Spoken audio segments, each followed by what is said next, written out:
இந்த தமிழகத்தில் ஒரு ஆட்சி மாற்றம் வேண்டும். 2026 தமிழகத்தை மீட்போம் என்ற ஒரே லட்சியத்தில் கொள்கையில் நாம் இந்த கட்சியிலே பணியாற்றுகிற ஒரு அர்ப்பணிப்பான உணர்வை நாம் எல்லோருமே ஏற்றுக்கொள்ள வேண்டும். ஒற்றுமை வேண்டும், ஒற்றுமை உணர்வு வேண்டும், உழைக்க தயாராக இருக்க வேண்டும். இந்த மாற்றத்தை தமிழகத்தில் பாரதிய ஜனதா கட்சி மட்டும்தான் இந்த தமிழகத்தில் திமுகவுக்கு ஒரு மாற்றை கொடுக்க முடியும். ஒரு பலமான கூட்டணியை உருவாக்கி கொடுத்திருக்கிறார்கள் தலைவர்கள். இங்கே மேடையில் இருக்கிற மரியாதைக்குரிய போட்டுதலுக்குரிய அம்மா கவர்னர் அம்மா அவர்கள் தாமரை மலர்ந்தே தீரும் என்று அவர்கள் போட்ட கோஷம் இன்றைக்கும் கிராமம் பூரா ஒலித்துக் கொண்டிருக்கிறது. எண்மண் எண்மக்கள் பயணத்தை தொடங்கி நமக்கெல்லாம் ஒரு பெரிய பாதையை வகுத்து கொடுத்திருக்கிற மாவீரன் முன்னாள் தலைவர் அண்ணாமலை அவர்கள் நமக்கு வழிகாட்டி கொண்டிருக்கிறார்.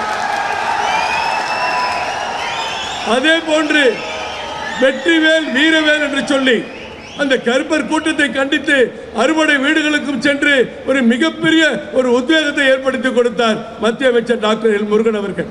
அதே போன்று முன்னாள் தலைவர்கள் எவ்வளவோ பாடுபட்டு அர்ப்பணித்து தியாகம் செய்து உருவாக்கப்பட்ட கட்சியில் நீங்களும் நானும் இங்கு இருக்கிற தலைவர்களும் வெற்றியை நோக்கி உழைக்க வேண்டும். நமது வெற்றி ஒரு குடும்பத்தின் வெற்றி அல்ல, நமது வெற்றி இந்த தேசத்தின் வெற்றி. இந்த தேசத்துக்காக உழைக்கிறவர்கள் நாம். கடந்த 11 ஆண்டுகளாக நாம் நிறைவேற்றப்பட்ட அத்தனை தீர்மானங்களையும் நீங்கள் பார்த்தால் தெரியும், திட்டங்களை பார்த்தால் தெரியும். இன்றைக்கு கூட நீதிமன்ற பல வழக்குகளை விசாரித்து பல தீர்ப்புகளை சொல்லலாம், ஆனால் இறுதியில் தர்மம் மட்டுமே வெல்லும் என்பது உறுதி.